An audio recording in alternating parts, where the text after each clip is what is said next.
Hi guys, Joey here again. Today we're looking at my faithful HRU196. So the old reliable Honda went underwater completely, right up to pretty much the handlebars there in the last flood. It was pretty scary going into the garage and finding it completely submerged. I actually had to look in the dirty water with my feet and hands in the dirty water trying to find it. So I was not impressed, and so I've shown you previously how I service this mower in other videos of mine, but I thought I'd go through my experience and maybe show you how to get this mower running again. Now I have complete faith in getting this mower going again. Even though it was completely submerged for about 4 hours in dirty water, I think we can get it going again. So we're going to need a few small things. We need a new air filter, some paper towels, and some engine start. So the first thing we're going to do is, you need to do is, which I've already done straight away, I drained the fuel just as a precaution. Didn't look like it had any water in there. The cap is nice and tight. It looked well sealed, but I drained all the fuel anyway. Next thing you want to do is undo the air filter.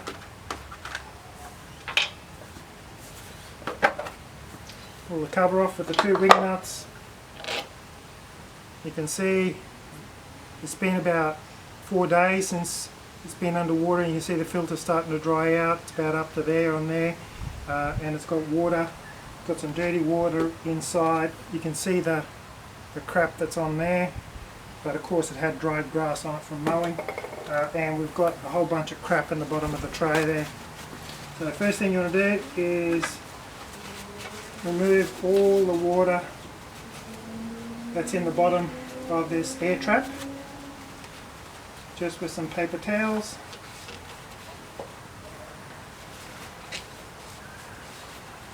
And it shouldn't be too hard.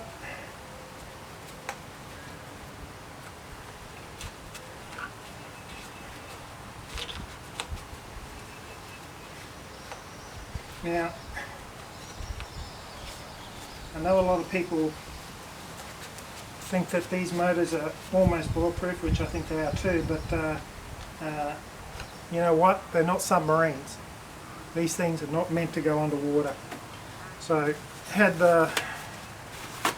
this engine been running at the time, I would have less faith, and it's still probably possible, but I'd have less faith that we're actually going to get it running. But okay, so when we did that,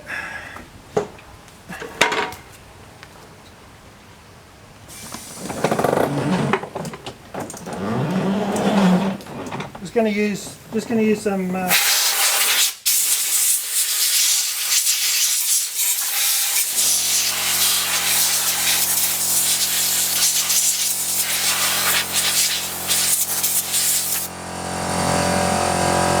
use my compressor, blowing out any water. There was a fair bit of water in the bottom there.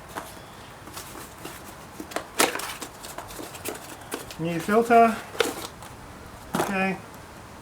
The filter should already have oil on it. If it doesn't, good idea to put some oil on there.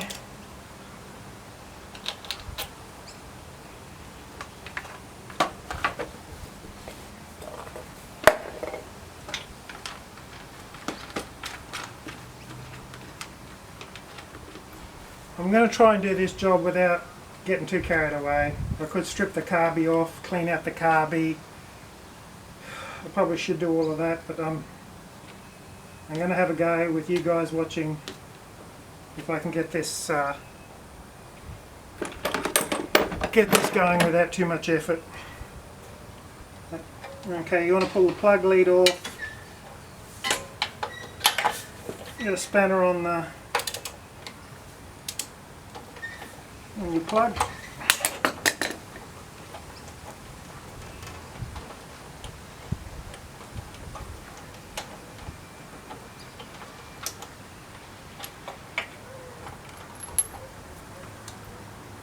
And there's the plug. It's dry. I suppose it could have been wet from water if it had gone in through the valves and such, because like I said, it was underwater for 4 hours. So it looks dry in there. Doesn't mean there isn't any water on top there. So what I'm going to do, I'm going to get my air hose again, just blow in there.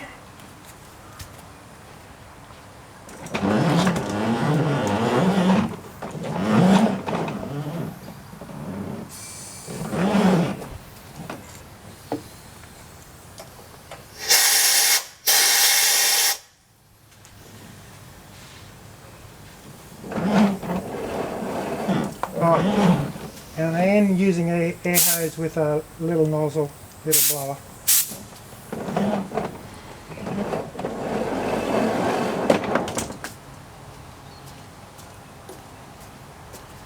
And I'm just going to pull over. You see a bit of crap coming out. Now this is just to expel any water, if there was any water in there. Nothing came out. Now I've got some engine start here. It's 2-stroke, 4-stroke.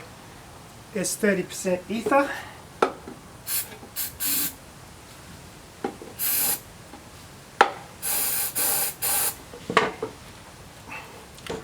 So that'll help us. The hardest thing, I should put a new plug, but I don't have one, so we'll just go with what we have. Yeah, so hopefully the ether will help dry out any water, and me trying to start it there, not trying to start it, just running it over. Doesn't appear to be any water inside on top of the piston, so I'm just going to, I could let this dry out, take the plug out and let it sit for a couple of hours, and see if there's any water in there that would dry it out.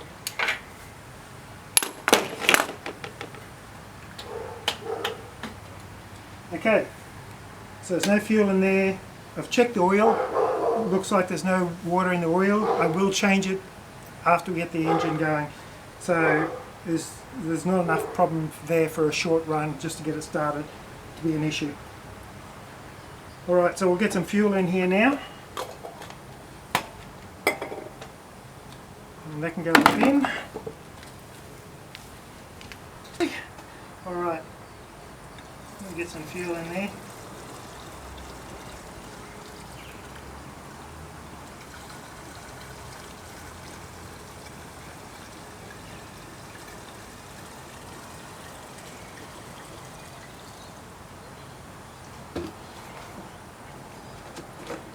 Okay, that should be enough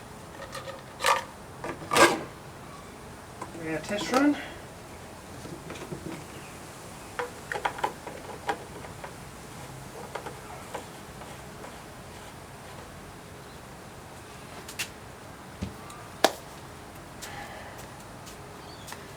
Now keep your fingers crossed here, because to be honest, I've never done this before, and we'll see how we go.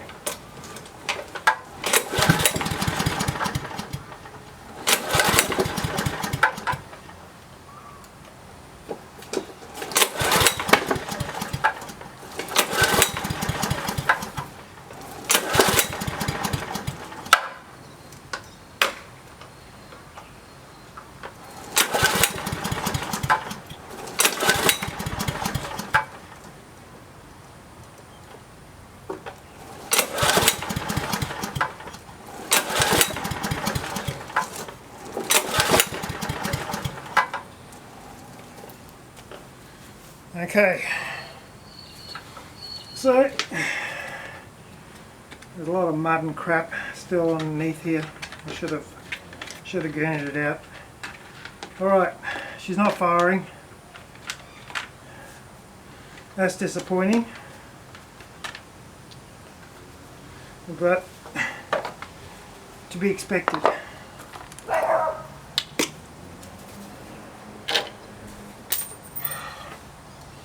Okay,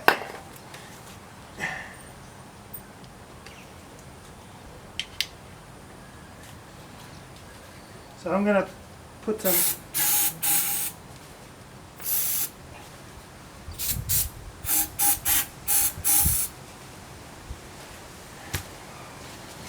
and we get some engine start.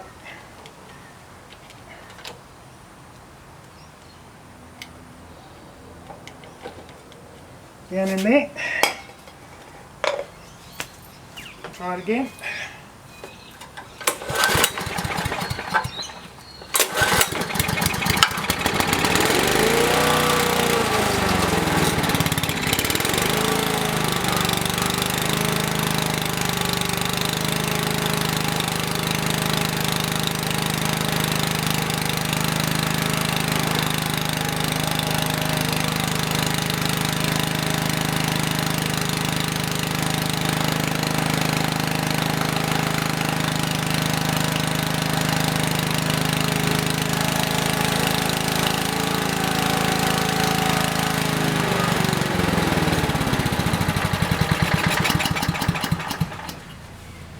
And there you go. Can I tell you, a whole stack of water came out of the exhaust system, probably exhaust valves and what have you, because this is a 4-stroke of course. But unbelievable. These things are bulletproof. This motor here is 20 years old, the 196. Use it all the time. I've got a second one under there, a 216, self-propelled. This is a secondary mower. Unbelievable. So there you go. I was scared to death with this not being able to start ever again, and my mower ruined, and I was going to be up for a new mower. Not the case. The old Honda comes through again. And just remember, if you like what Joey does and gets you to fix things cheap and cheerful, quick and easy, literally we've got this thing going with $10 or $15 for a new filter. We'll do a service now. We'll change the wheel. We've changed the fuel already. Or should change the plug and the wheel. Probably not necessary for the plug because it looked fine, but the oil definitely, I'll change that once I've heated it up, and we're good to go. I'll catch you next time.